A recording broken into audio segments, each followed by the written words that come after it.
Okay, so this is part 6 of Who the Fuck Did I Marry? So, where we left off. So, obviously, my doctor had called and told me there was no heartbeat, the pregnancy was not viable at that point, and I was cramping and spotting at work. Went into my best friend's office and immediately started crying. She was like, "What's going on?" And I said, I told her what the doctor said. And she grabbed her keys, grabbed her purse, and was like, "Let's go. I'm taking you home." On my way home, I called my boyfriend and told him what the doctor said. And he was like, "I'll meet you at home." So he was coming from Duluth, went straight home. And so about 24, 48 hours later, I had a doctor's appointment.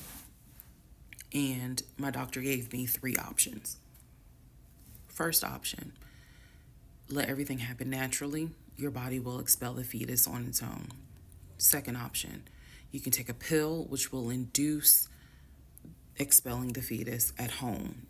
The pill basically will cause you to contract and expel. The third option was to go into the hospital and do a D&C. I did not want to do a D&C because I did not want to be in a hospital with COVID going on. And for whatever reason, I did not do the option of let it happen naturally. So I chose to do the pill. His birthday was June 17th. My ex's birthday was June 17th. So the decision was made, we're going to celebrate his birthday that day, go out to eat. And then that night I would take the pill because we both were off from work the next 2 days, next 2 or 3 days. So went out to eat to try to celebrate as best we could, and then took the pill that night. That night was the most traumatic, excruciating pain I've ever put my body through. I do not recommend any woman, if prayerfully you don't have to go through that, but I don't recommend taking that pill. If you don't have to, don't do it.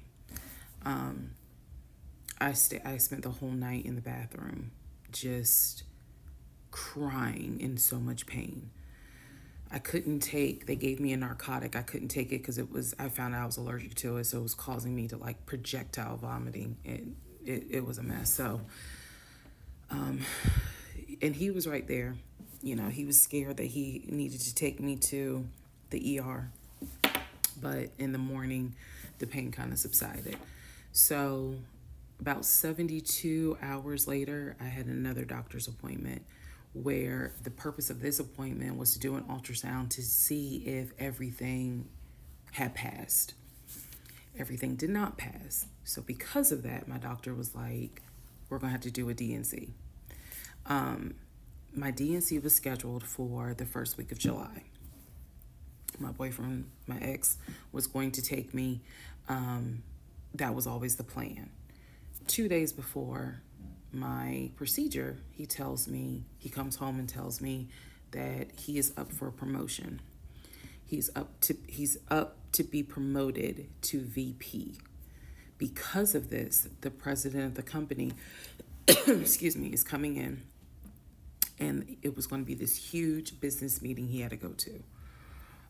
The business meeting was scheduled for the day of my surgery.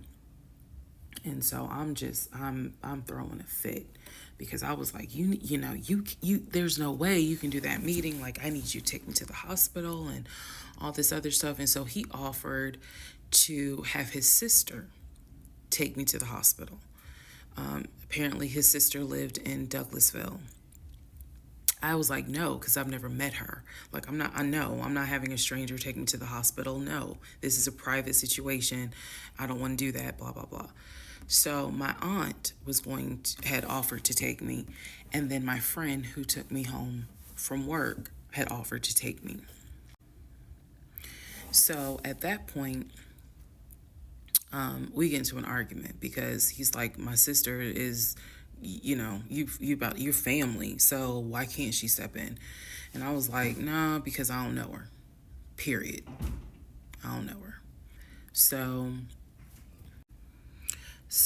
my friend offers to take me to the hospital because I was all distressed that he's saying he has a business meeting and he can't take me.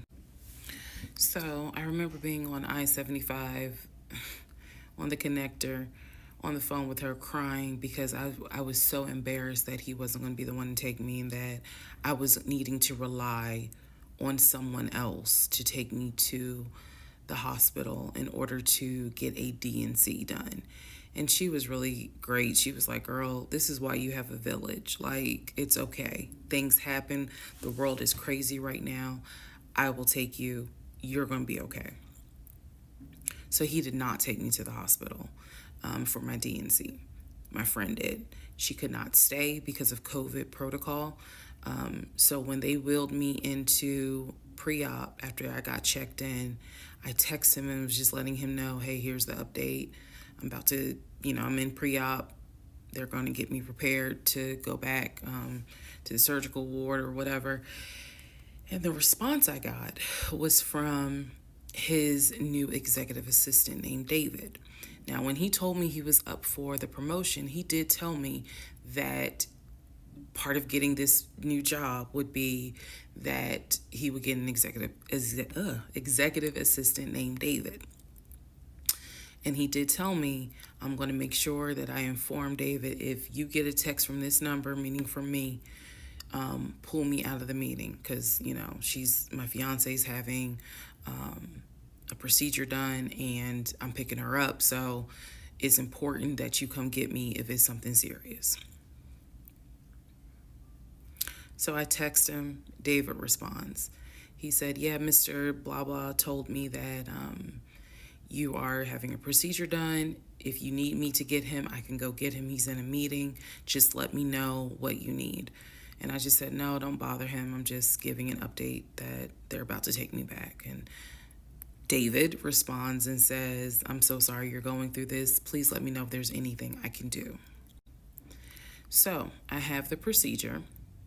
I wake up and I am now in recovery. I should be in recovery 45 minutes up to an hour and a half. I wake up, first thing I ask, and I remember asking, is where is so-and-so? The nurse who was so sweet, she was like, everything went well. You're doing great. She said, we spoke to your fiance. He's on his way. So I said, okay, I kind of dozed back out, but I could still hear everything that was going on. I just could not keep my eyes open to save my life. So I hear her talk to the other nurse, and that's when she said, yeah, Dr. So-and-so called her fiance, and his executive assistant picked up. And the executive assistant said that he was in a business meeting and that, you could relay to him what you need to say, and he'll tell the fiance. And my doctor was like, hell no, HIPAA, I need to speak to him. So apparently my fiance called the doctor back about 30 minutes later, and the doctor informed him she'll be ready to be discharged in about an hour. You can make your way and come pick her up. He said he was on his way. He was on his way from Duluth to Atlanta, which is not a huge distance, but the time of day, one thing about Atlanta, there's always traffic. So